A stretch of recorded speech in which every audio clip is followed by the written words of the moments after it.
Jimmy and Natalie, and this week we're trying Hungarian food for the first time. We'll be trying palinka, Hungarian goulash, and eating more paprika than ever before.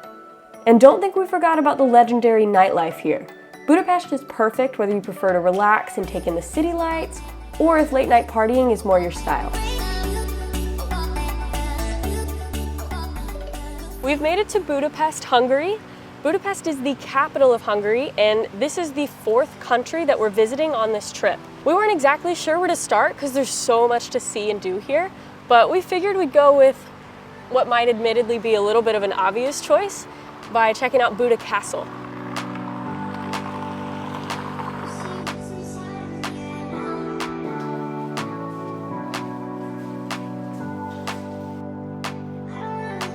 So a couple things to note that we've noticed so far.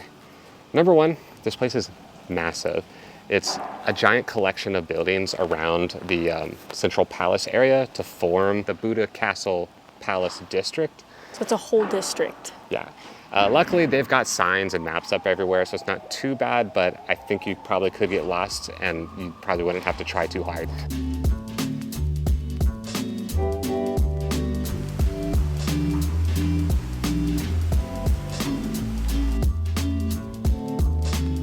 Budapest used to be 2 different cities, one called Buda and the other called Pest, and they're split up by the Danube River that runs in between them. So they're combined now, so it's just one single city called Budapest, but this side that we're on with the castle is called Buda, which is why it's Buda Castle, and it has a lot of the old historic buildings and a lot of history and caves. The other side, Pest, is more known for the city life and a lot of really good dining options and bars. And if you look at that little green island in the middle, that's Margaret Island. Budapest is the thermal spa capital of the world, so it has a ton of thermal baths, and there's a huge one on Margaret Island.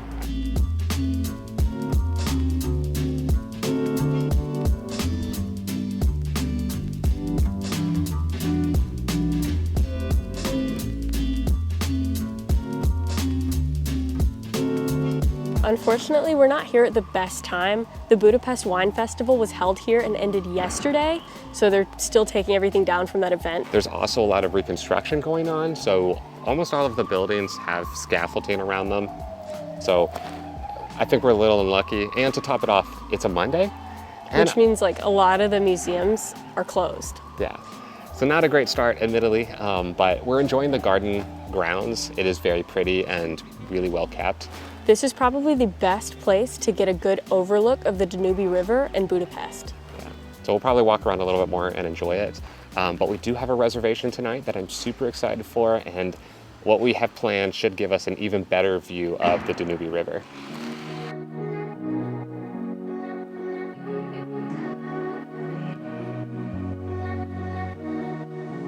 So right now we're walking across the chain bridge. This was the first bridge to connect Buda and Pest to each other.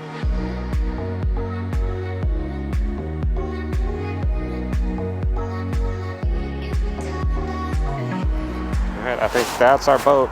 We booked a cruise down the river, $23 a person, and I think it's about an hour long, and we managed to get a spot at sunset. And we're moving.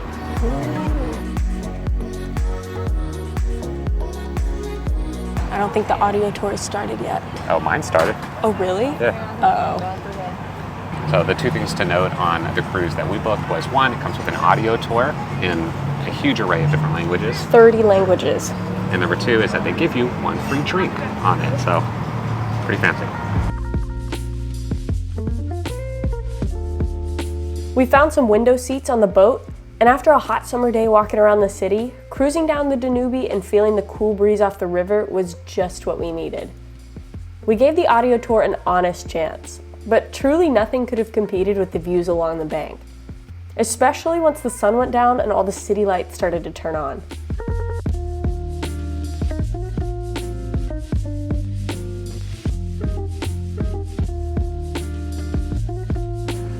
All right, cheers. Cheers. Can't believe these are real glass cups. It's fancy. I thought they were gonna hand us a can.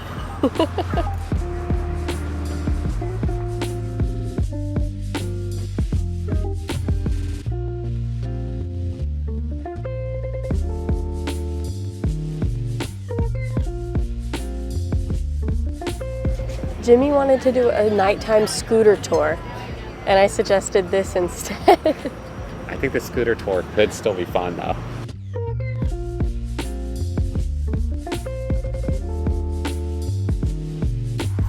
All right, well that was by far the best time to go. It was the perfect balance right between sunset. Yeah, we got to see the sunset, and then we got to see all the lights on the river after it got dark. All right, but we are getting a little hungry, and we're in Hungary. I just put that together. Okay, I'm sorry. I did not mean to make that joke. But since we are here, we're gonna go find a place that serves goulash and try goulash for the first time. Before we go any further, we want to give a huge thank you to Rosetta Stone for partnering with us on this video. Jimmy and I have fallen in love with traveling from the moment that we left in our converted school bus almost 2 years ago to the day. And although most of our travels up until this point have been within the US, we're slowly starting to expand our horizons, and we're finding ourselves traveling to more and more countries. I personally have been using Rosetta Stone to brush up on my German, ich reise gerne, and now to learn Spanish, para que podamos visitar México algún día. Rosetta Stone has got this visual immersion technique that basically helps you learn languages faster and retain more information. In the lessons, you'll pair up a series of images with the audio you're hearing, allowing you to make necessary connections in order to actually understand the language versus just memorizing words and phrases. My favorite part of the app, though, has got to be the speech engine. It lets us practice our conversation skills by making sure that we're pronouncing everything that we've learned correctly. El hijo no juega, el padre juega. El hijo no juega, el padre juega. The lessons are as short as just 10 minutes, and the plan has you practicing for no more than 30 minutes a day. You can use it to start from square one on a language, or just to brush up before a big trip. Jimmy and I both use the lifetime subscription, which is a one-time payment that gets you access to every language they offer. The lifetime subscription is usually $2.99, but if you use our link in our description, you can get it for 50% off. Check out the link in our description to get our exclusive discount, and you can start your language learning journey too.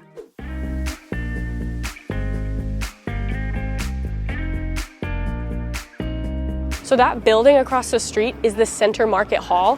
From what I understand, it's basically just a big indoor market with a lot of vendors.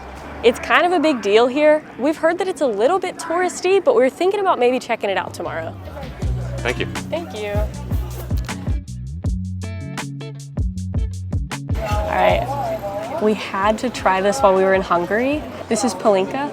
It's kind of like a Hungarian version of schnapps, but it can only truly be called Palinka if it's made in Hungary, except for like a small exception for some places in Austria. Cheers.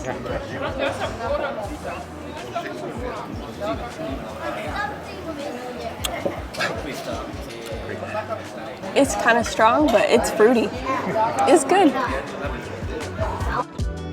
So this is actually our first time trying Hungarian food.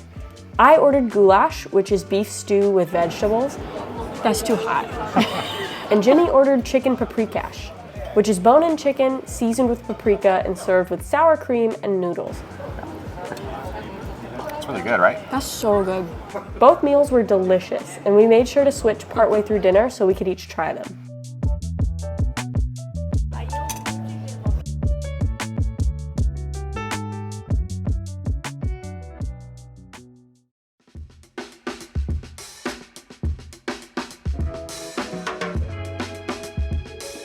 It is a little messy, so don't judge us too bad, but this is what our apartment looks like in Budapest. It's actually an Airbnb, and it's pretty good size. We've got a tiny little kitchenette over there, a couch and hangout spot, and then way up there is a loft.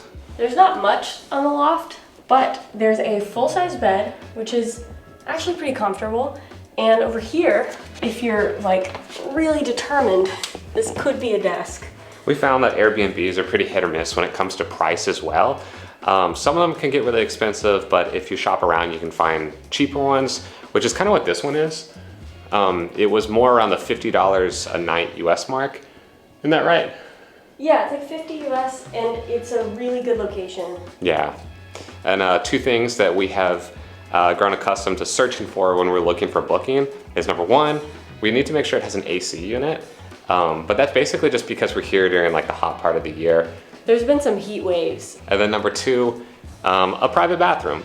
It's not like a deal breaker, but it is really helpful, and it just kind of helps keep the place cleaner, and it feels like we can, you know, I feel like it's hard to explain why you would want a private bathroom. I think it's just something everyone can understand. Yeah, it should be self-explanatory. Yeah. There's a ton of really fun and iconic things to do around Budapest, and I know we're not going to be able to do them all today, but what we have planned to do first, I'm very excited about. It's called the Gellért Cave, also known as the Cave Church. Did I pronounce that right? Yes. I actually don't know if you pronounced it right. I'm just being supportive. Oh, thank you.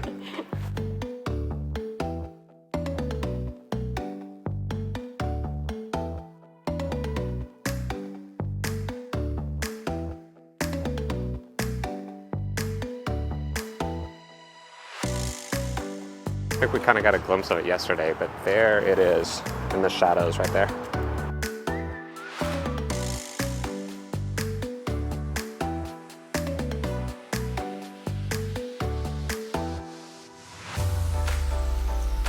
Wait, the church can't be visited. Expected opening time 6 o'clock. All right, well, I think we got here a little early. There's currently a mass session going on right now, and they don't open until 6 o'clock. So we've got about an hour to kill before mass finishes up. So we're just gonna go right across the river to the city market hall.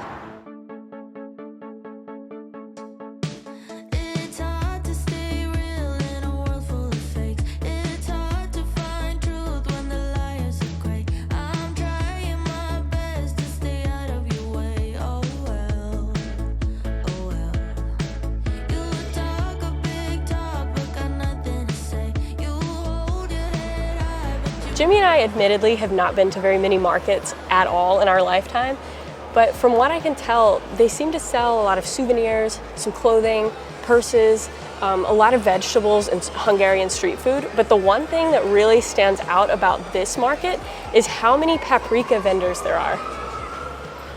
A lot of Hungarian dishes are centered around paprika as a flavor. We've seen a lot of things with paprika and sour cream. It's a really good combo if you haven't tried it. I definitely recommend it. But I think that kind of explains why there's so many paprika sellers in the market. Well, it was really cool exploring the city market hall. We've heard from several reviews that it's kind of touristy there with like increased prices. So we opted for some ice cream. Also, to be fair, like 80% of what they were selling was paprika. So I don't think we really have a use for that right now. You don't have a napkin, do you? No. There you go. Now I don't need one. I'm not even mad.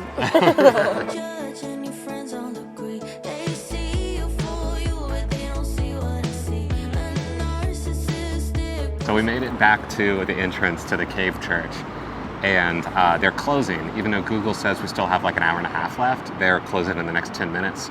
And so they kindly said that we probably shouldn't enter right now. I feel like it's no one's fault, it's just a bit of bad luck. It's a good bit of bad luck just because we're leaving tomorrow and I don't think we'll have time to come back and visit. And this was definitely one of the things I wanted to see while we were in Budapest. Yeah. I'm really glad that we didn't just sit here and wait. I'm glad we at least went to go explore the city market hall. Yeah, it was a good choice. Yeah. That was her idea, so. Thanks. All right, so we've come up with a plan B. We're not gonna let this ruin our last night in Budapest. And as you can tell. Unintended. Why? You just said you're not gonna let it ruin. Oh, yeah. Yeah, we decided we're gonna go check out the ruin bars of Budapest. It's a pretty famous set of bars that popped up during like the early 2000s in kind of the ruined area of the Jewish quarters. Obviously in World War II, Jewish people were forced out of their homes, and in the 2000s, people decided to repurpose the ruins left over from their buildings and turn them into bars. So it's like a really unique, eclectic kind of bar area. Yeah. It's really lively at night. There's a lot of history that goes into it, and obviously a lot of partying as well. Yeah. And we're on the Pest side of Budapest, and this is the area known for the nightlife, so we're kind of interested to check it out. This is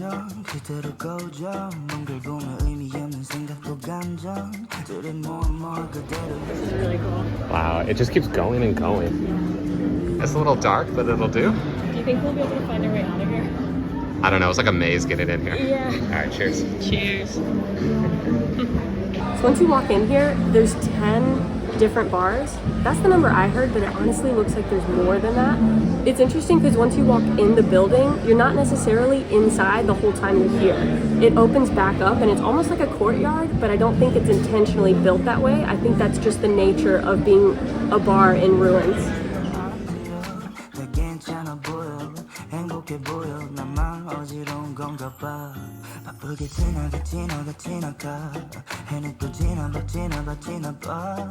내 마음에 꽃은 언제 필까 바쁘게 살지만 그냥 좀 쉬다가 신호등 안넌 불이 언제쯤 바뀌니 있는 힘껏 에너지를 쏟아붓고 탈진 할 때쯤 초록 빨간 둘 중에 뭐가 더 넌 기대돼 이젠 그만 따라갈래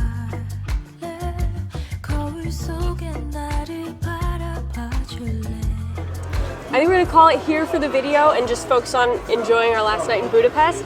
But if you join us next week, we are going to Innsbruck, Austria.